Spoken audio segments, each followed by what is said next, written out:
అందరికీ నమస్కారం అండి. వెల్కమ్ టు అవర్ ఛానల్ కవిత మాట పాట. ముందుగా అందరికీ I wish you happy children's day. Children's day సందర్భంగా ఒక చిన్న కథ మీకు చెప్తానండి. ఓ ఊళ్ళో ఓ భార్య భర్తలు ఉంటారు. వాళ్ళకు ఒక చిన్ని పాపాయి. అయితే ప్రస్తుతము ఒక పేరెంట్ మాత్రమే ఉంది తల్లి. భార్య భర్తలు ఇద్దరు విడిపోతారండి. ఎందుకు విడిపోయారంటే భార్య చాలా ఎక్కువగా చదువుకుంది, భర్త కంటే హై లెవెల్ పోస్ట్ ఉంది.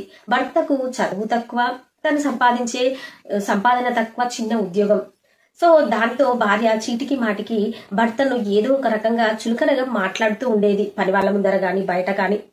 అలా కొన్నాళ్ళు భర్త భార్య మాటలను విని విని విసుకొచ్చి ఇక తను ఏమనుకుంటాడంటే, భవిష్యత్తు నేను ఏమైనా తప్పు చేశానేమో, నా భార్యను ఇట్లా ఎక్కువ చదువుకున్నామని పెళ్లి చేసుకుని ఇంకా నేను తనతో ఉండదలుచుకోలేదు అని చెప్పేసి భార్య దగ్గరికి వెళ్లి తన పాదాలకు నమస్కారం చేసి, అమ్మా ఇక నేను నీతో ఉండడం కుదరదమ్మా అని చెప్పేసి అక్కడి నుండి వెళ్ళిపోతాడు. అప్పుడు ఆమెకి భర్త విలువ ఏంటో సరిగ్గా అర్థం కాదు. ఆమె కూడా లైట్ గా తీసుకొని వదిలేస్తుంది. ఇక తన పాపాయిని పట్టుకొని ఆ భార్య ఒంటరి జీవితం కొనసాగిస్తూ ఉంటుంది. తన ఉద్యోగానికి వెళ్తూ తన పాపను చక్కగానే చూసుకుంటుంది. ఆమె కూడా చాలా మంచిదండి. కానీ ఒక్క డబ్బు విషయంలో మాత్రం ఆమెకు డబ్బు తర్వాతనే అందరన్నట్టుగా అనిపించి తను భర్తను దూరం చేసుకుంటుంది. ఇక తన పాపను మాత్రం చాలా చక్కగా చూసుకుంటుంది. పొద్దున్నే లేవగానే పాపకు అన్ని సపర్యలు చేసి బ్రేక్ఫాస్ట్ పెట్టి అలా జాబ్కి వెళ్ళిపోతుంది. ఇంట్లో ఒక పని మనిషి కూడా ఉంటుంది. పాపను ఆయా కప్పచెప్పి వెళ్తూ ఉంటుంది.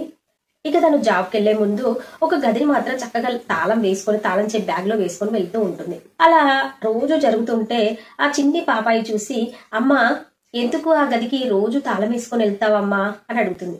అప్పుడు ఆ తల్లి ఏమంటుందంటే, అందులో విలువైన వస్తువులు ఉన్నాయి, డబ్బు ఉన్నది, నీకోసం సంపాదించిన నగలు ఉన్నాయి, అవన్నీ భద్రంగా ఉండాలంటే తాళం వేసుకొని వెళ్తున్నా నాన్న అని చెప్తుంది.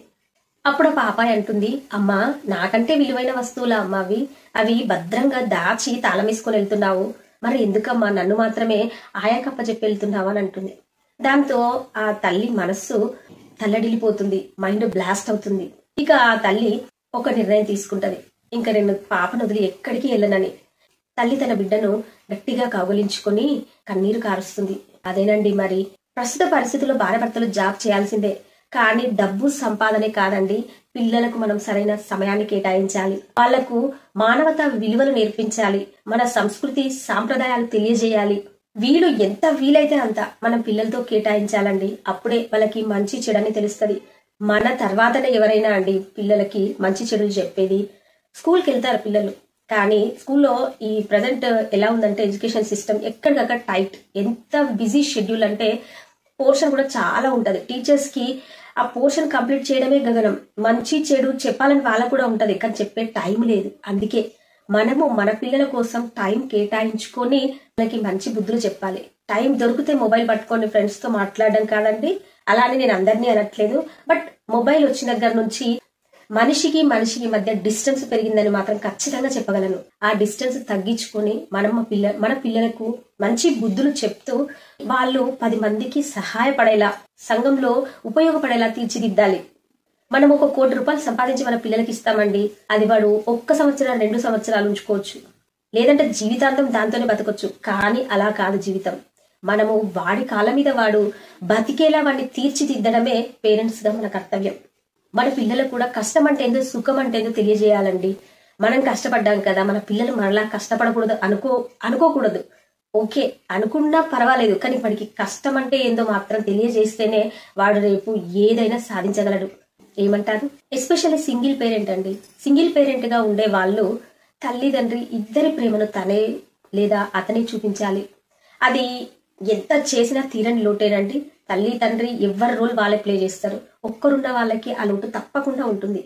అందుకే సింగిల్ పేరెంట్ గా ఉన్న వాళ్ళు ఇంకా చాలా జాగ్రత్తగా ఉండాలి. ఆ పసి హృదయాలు బాధపడకుండా చూసుకుంటూ వాళ్ళని మంచి మార్గంలో తీర్చిదిద్దాలి. నేటి బాలలే రేపటి పౌరులు.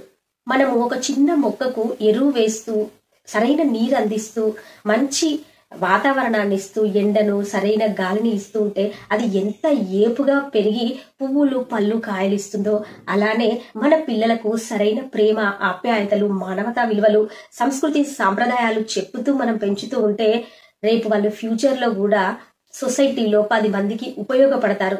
ఒక మొక్క ఎలా ఎదిగి మహావృక్షం అవుతుందో మన పిల్లలు కూడా అలానే ఒక పెద్ద మహావృక్షంగా మంచి పిల్లర్గా సంఘానికి ఉపయోగపడతారని నేను అనుకుంటున్నానండి. మీరు కూడా ఏమనుకుంటున్నారో ఈ విషయంపై కామెంట్లో మీ ఒపీనియన్ తెలియజేయండి ఫ్రెండ్స్. వీడియో నచ్చితే లైక్ చేయండి, షేర్ చేయండి, ఛానల్ను తప్పకుండా సబ్స్క్రైబ్ చేసుకోండి. ఓకేనండి, మరో ఇంట్రెస్టింగ్ టాపిక్తో మరో వీడియోలో మళ్ళీ కలుద్దాం. అంతవరకు సెలవా మరి.